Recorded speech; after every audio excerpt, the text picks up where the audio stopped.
Good morning to everyone. I'm going to explain the subject is called quantitative analysis for business decision. The subject is for second semester BCom and second semester BBA quantitative methods for business 2.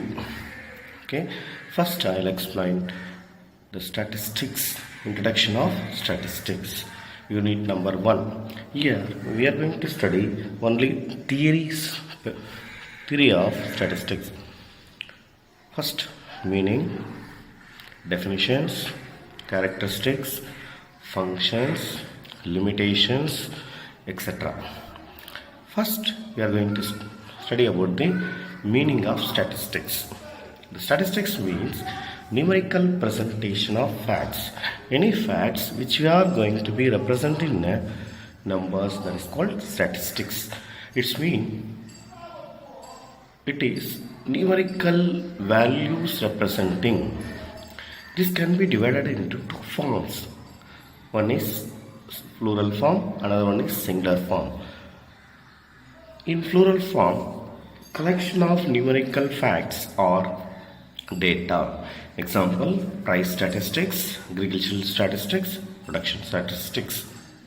In singular form, statistical method with the help of which collection, analysis, interpretation of data are accomplished.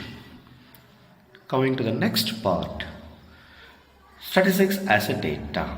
Some of the people who are good in statistics, they defined already. What is that? Statistics are numerical statement of facts in any department of inquiring placed in relation to each other. That is defined by A.L. Bowley. He is a familiar person in statistics. Then second one, statistics may be called to science of counting. First definition is in the plural form, second definition in the singular form. Third one, Boddington is defined science of estimates and probabilities.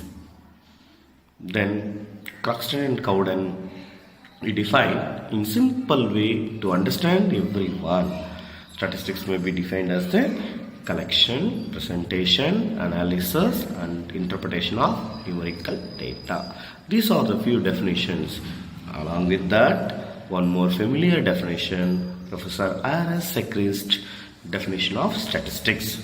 We mean aggregates of facts affected to a marked extended by multiplicity of causes, numerically expressed, enumerated or estimated according to reasonable standard of accuracy, collected in a systematic manner for predetermined purpose and placed in relation to each other. This definition will help you what is the characteristics of statistics that we are going to study.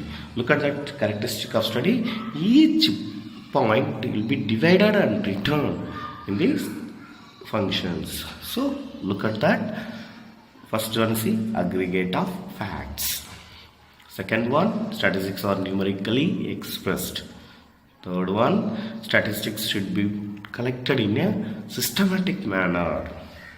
Then next one, statistics should be collected for a predetermined purpose. Third one and fourth one we are studying. Now fifth one we'll see. Statistics are affected to a marked extent by multiplicity of causes and not by a single cause. This will be used for the multiple purpose, not in a single purpose. That is the statistics definition will says. Statistics should be placed in relation to each other. One to another relations we are going to be studying. Then enumerated or estimated according to a reasonable standard of accuracy. Any values we are saying this reasonable standard will be possible and only statistics will apply. Then come to simple mean or definition of statistics. Process of collecting, classifying, presenting, analyzing and interpreting numerical facts comparable for predetermined purpose are called as statistics. predetermined. Already we determined what we are going to be take the information, what we are going to be represent the information, so that we can talk about statistics. Functions of statistics. Where are the places the functions will be played in statistics? First one you see, helps in to collect and represent facts in a systematic manner. Second one, helps in formulation and testing of hypothesis. Formulation and testing of hypothesis. Some assumption will assume whether it is correct or not. We will get it from the statistics. Facilitating and comparison. One or two values we can able to compare. More than one values also can be compared. That will help. Statistics will help to making a comparison. Helps in predicting future trends. Present and past information, based on that we can able to predict with the future. Then helps in finding relationship between variable. Relationship will be maintaining between the variables. The information which we are collecting, that can be made as a relationship. What kind of relationship will be? One group to another group, or one information to another information. Then it helps in simplifies the mass of complex data. That means huge collection will be breaking into small groups. Then we will study, then we can be able to grade. Then help to formulate policies. Any kind of policies, any kind of information can be predicted and can be made, or decision making, this will be helpful. Even government decision making also it will be helpful. Which one? It is a statistics. So these are the points called as functions of statistics. Now limitations. Every new things will be introduced, positive or the negatives is there. Same like that in statistics also, some of the things will favor, some of the things is in non-favor. So this unfavor, what are the things is that we are going to study. First one, statistics does not study qualitative phenomenon. First we need to understand what is meant by qualitative, what is meant by quantitative. Qualitative means which cannot be expressed in the numbers. Quantitative means which can be expressed in the number. But statistics, we cannot express in the numbers, we cannot able to study. That is called qualitative. Does not study qualitative phenomenon. Statistics does not deal with the individual items. It's never talk about the single values. It will be talking or discussing or comparing with the more than one values. That's what the second limitation. Third one, you see, statistics results are true only on an average. Always we'll talk about the averages only. Safer side will say that average concept only, not exactly average basis only. We will be talking about that. Then statistics should be uniform and homogeneous. That should be same or same kind, relate to each other. Then only you can able to use. Other than that, you cannot able to use statistics. Then statistics result depends on accuracy of data. How far the information you are gathering exactly or equivalently, then only you can able to give a assurance. Sometimes missing information you cannot able to gather. That is another one.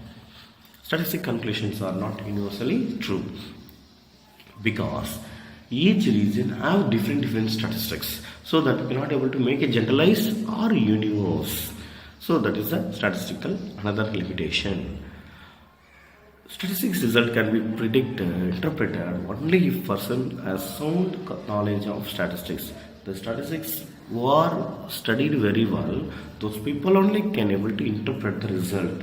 Otherwise, it is very difficult to interpret. These are the limitations of statistics. Now we are going to discuss the scope of statistics. The scope of statistics is very much extensive. That means where you can use it. It can be divided into two parts. First one, statistical method, such as called collection, classification, tabulation, presentation, analysis, interpretation and forecasting. Second one is applied statistics, where you are going to be apply or use it. So this can be divided three more parts. What are the things? Descriptive applied statistics. Purpose of the analysis to provide descriptive information. We can able to give this another one. The second one is scientific applied, data collected with the purpose of some scientific research. With the help of these data, some particular theory or principle to be propounded. The next one is business applied statistics. These are the three statistics will come under applied statistics. Under this branch, statistical methods are used for the study, analysis and solution of various problems in the field of business. So business applied statistics. These are called as scope of statistics. Now distrust. Where are statistics cannot be trust. First one, due to lack of knowledge, the people doesn't have the knowledge of statistics, they cannot able to use, and then limitation of its users, but not due to statistical science. So what are the reasons to be not able to trust the statistics? First one, figures are manipulated or incomplete. Figures will not able to give properly, or we can write in our own value. Incomplete information.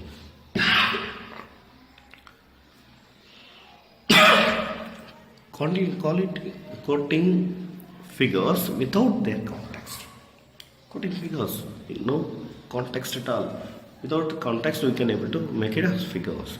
Then we will not able to trust. Inconsistent definitions.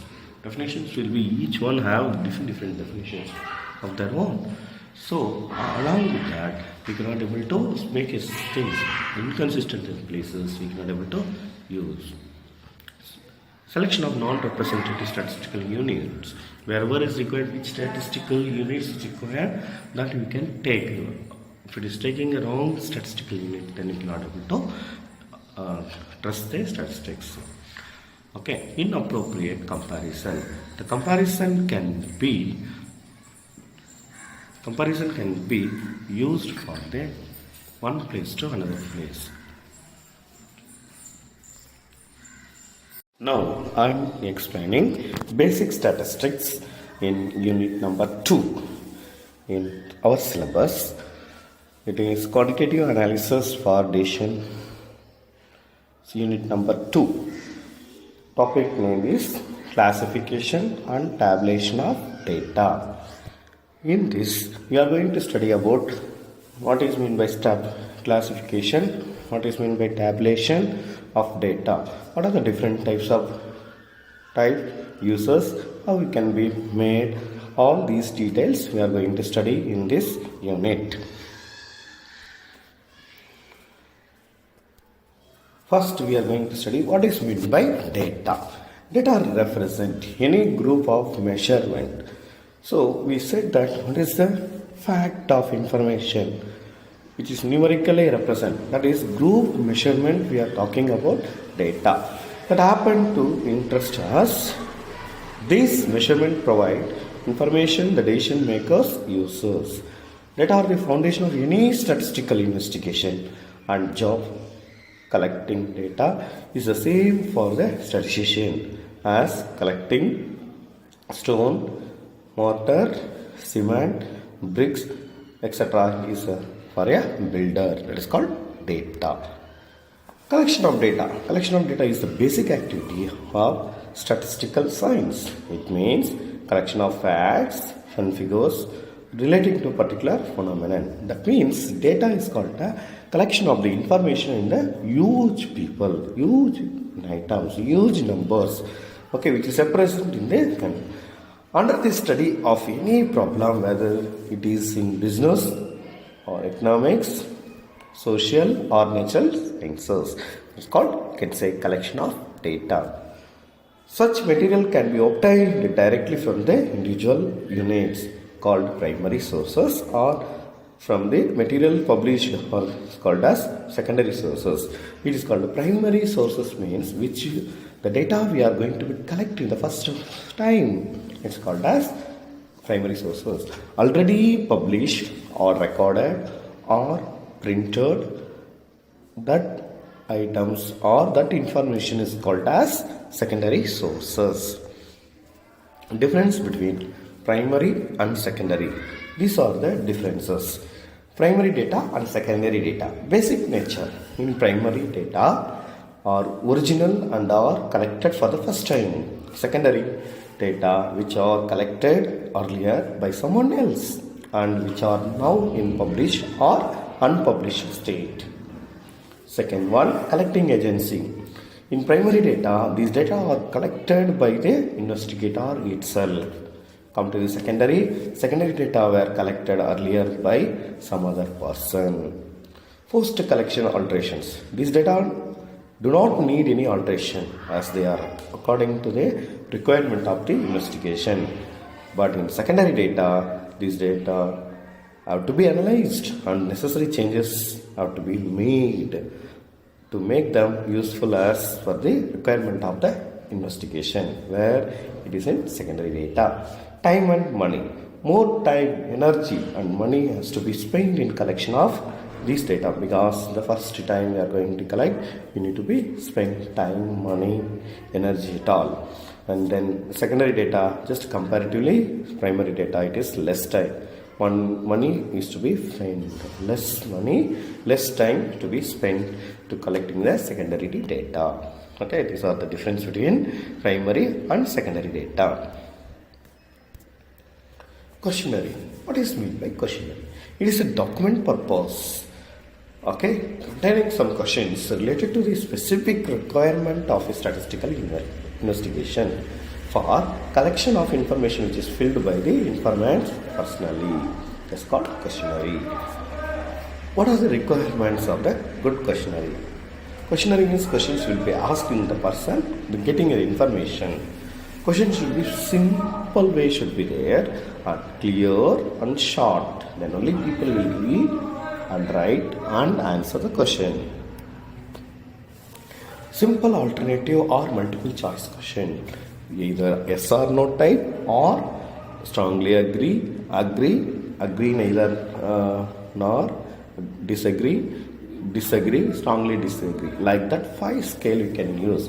5 scale, Likert scale, or yes or no type, or accepted, rejected, or cannot say. Like that, any form of simple way to understand the question, that type should be there. Unambiguous and precise. The question should be unambiguous, should be there, and precise, that related to the what topic we are going to be collecting in the information, that should be there. And then question should be in sequence form. Should be in sequence form.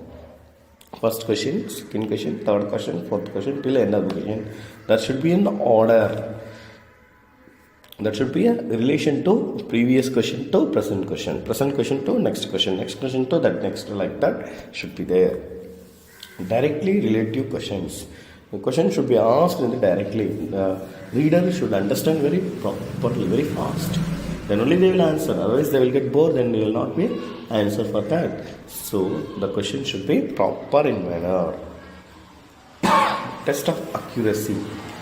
The properly collected or given the information, accuracy can be, maximum can be get it. That's a test of accuracy. That's the reason only questionnaire will be prepared.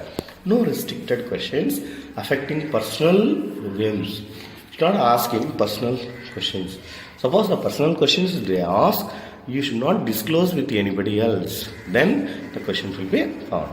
And then we should give an assurance of secrecy to the informants. Any personal questions are asking, suppose they are giving the answer or they are giving the information, you must not disclose with anybody. Disclose. Okay, that's the probability of a perfect answer. The answer always will be talking about the probability. Okay, neither accepted nor rejected.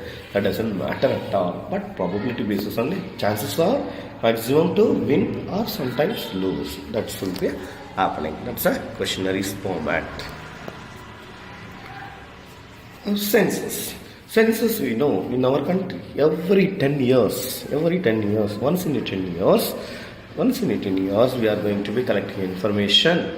So see, a census is a survey conducted on the full set of observation objects belonging to a given population or universe. In our country, 130 crore people are there. In that 130 crore people, we need to get an information regarding name, sex,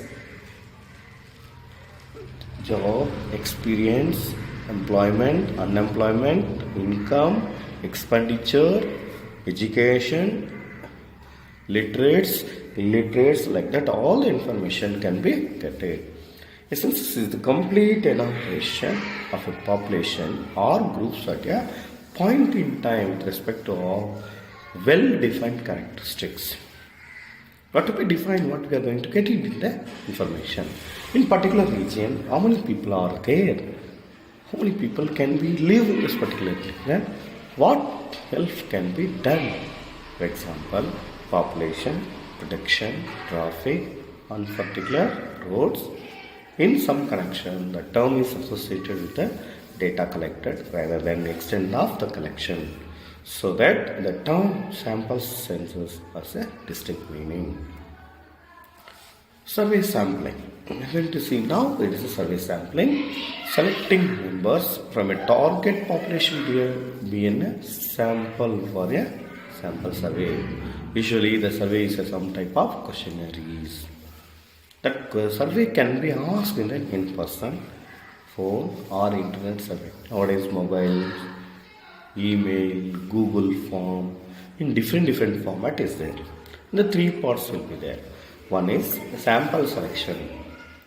Sample you can take and then select it and get the information about the items or things whichever you are going to be investigated.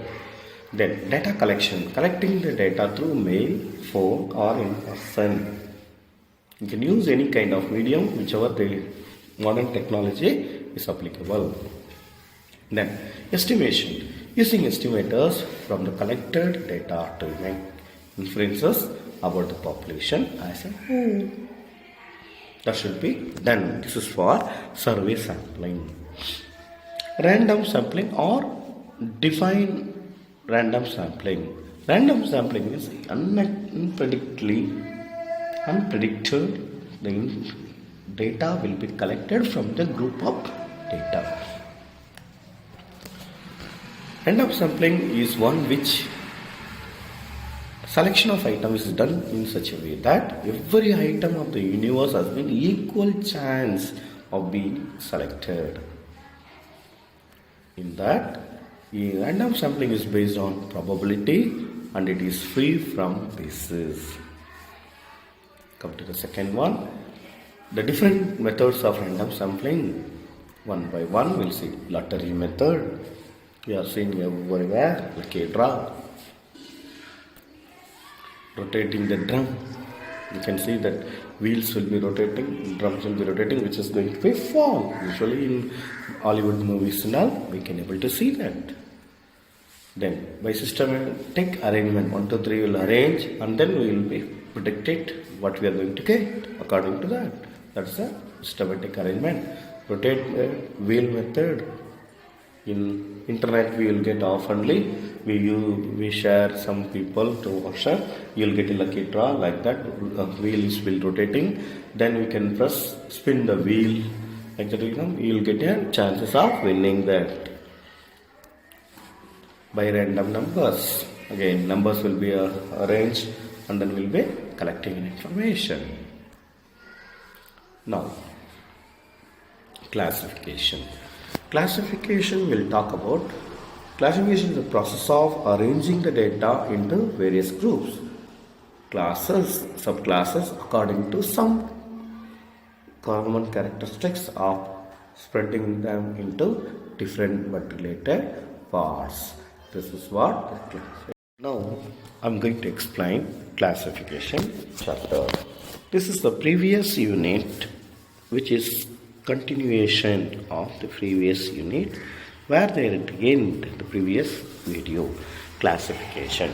Classification is a process of arranging data into various groups, classes and subclasses according to some common characteristics of separating them into for different in but related parts. This is called classification. Now collected information, how we are going to be separating, arranging into groups, various groups. That is called classification. Definition of classification. Here also The people are defined in different format. He's one of the famous statistician, Professor R.S. Sechrist, arranging data into sequences and groups according to their common characteristics or separating them into different but related parts. This is a classification. Either you can write in the meaning or definitions. One more definition also is that Stockton and Clark, the process of grouping large number of individual facts and observation on the basis of similarity among the items is called as classification. This is the three different forms of classification. You can write any one, then you will get it as classification definitions. Then what are the characteristics of classification? Classification performs homogeneous grouping of data. Homogeneous data only will be considered for the classification. Second, it brings out points of similarities and dissimilarities. Similar and dissimilar will be considered. And then it may be either real or imaginary. Classification will make it as either real and imaginary. And then classification is flexible to accommodate adjustment. However we need, we can arrange it our point of view that can be used for the classification. Objectives of classification: simplify and condense the large data. Simple format or huge data can be reduced, can make it. It present the facts to easily in understandable form. We can make it as arrangement in the understandable format. And then to allow comparison, we can compare with that classification, one form to another form. And then to help to draw valid inferences. Conclusions can be valid, we can draw that inferences. To relate the variables among the data, we can make a relate the variables among the data. We can consider that can be done in the things. To help further analysis, we can able to make a analysis of further used based on classification. To eliminate unwanted data, wherever it is not required, some of the data can be eliminated and separated. For that, classification will help more. So this is called classification of objectives. To prepare tabulation. Tabulation is more important in what we are going to make in the tabulation format. Now, guiding principles of classification. What are the guidings that will be used? See that one by one. Following are the general guiding principles for good classification. One is exhaustive. Classification should be exhaustive. Each and every item in data must belong to one of the classes. Introduction of residual classes, either miscellaneous, should be avoided. Okay, residual classes will be avoided. And then mutually exclusive. Each item should be placed at only one. It should not be more than one place. That is a one. Suitability. The correct classification should be conformed to object of inquiry. Stability. Only one principle must be maintained throughout the classification and analysis. Any one information we are collecting, that should be throughout the information. We need to be think about and then make a classification success. That is called stability. And then homogeneity. Item should be homogeneous, same kind of thing, same value, same related values should be placed relation to each other. Flexibility. A good classification should be flexible enough to accommodate new situation or change the situation. That should be maintained. Types of classification. There are 4 types. One is quantitative, qualitative, chronological, demographical. Here, types of classification refers to the class categories into which data would be sorted out and tabulated. This can be in the form of, one is geographical, on the basis of area or region wise. Chronological, on the basis of temporal or historical, that is with respect to time. Then third one is qualitative, on the basis of character or attributes. Fourth one is numerical, quantitative, on the basis of magnitude. Geographical classification. It is in the form of the classification is based on the geographical region, should be collected in this manner. Sales of the company in millions rupees region wise. Region sales north 285, south 300, east 185, west 235. It's one of the things we can make north to south to things like that, or southeast northeast on the area based in urban, rural, developed, semi-urban, like that. Different format you can collect it. That type of classification which is called as geographical classification. Chronological classification according to the what format, either ascending order, descending order, or alphabetical order, any one of the format. Here some of format will be used. The statistical data are classified according to the time of its occurrence. The type of classification is called as chronological data. Here is given some example. Month and sales: January 22 lakhs, February 26 lakhs, March 32 lakhs, April 25 lakhs, May 27 lakhs, June 30 lakhs. Like that, according to the order we are taking: January, February, March, April, May, June, like that. That is called chronological classification. Qualitative classification. In qualitative classification, they are classified according to the presence or absence of attributes in given units. Thus, the classification is based on equality, quality characteristics or attributes. One is sex, literacy, education, class grade, etc. Here, there are two things will be there. One is simple classification, another one is manifold classification. Simple classification is male, female, yes or no. Like that we can make it. Here, one of the examples is given. Say, if the classification is done only two classes, then the classification is known as simple classification. Example: population into male and female, population into educated, uneducated. Like that, simple two things will be considered. That is called simple classification. Manifold classification. Manifold means will be more than one attribute at a time will be considered. For example, you see that population, smokers, non-smokers, literate, in-smokers, literate, illiterate, male, female, illiterate, male, female, non-smokers, literate, illiterate, illiterate, male, female, illiterate, male, female. Like that you can do it. Then you can call it as manifold classification. Now quantitative. Quantitative means which is expressed in the number. Already we studied in that. In quantitative classification, the classification based on quantitative measurements of some characteristics such as age, marks, income, production, sales, etc. The quantitative phenomenon under the study is known as variable. Hence, the classification is also called as classification by variable. Example: for a 50-mark test, marks obtained by students as classified as follow. What is that? This is the one. Marks. 50 marks is 0 to 10. How many people are taken? 10 to 20. How many people are taken? 20 to 30. 10 people. 30 to 40. 55. 40 to 50. The total is 50 students. 50 mark test. How many are taken? It's like that. If you define it, it is called quantitative classification.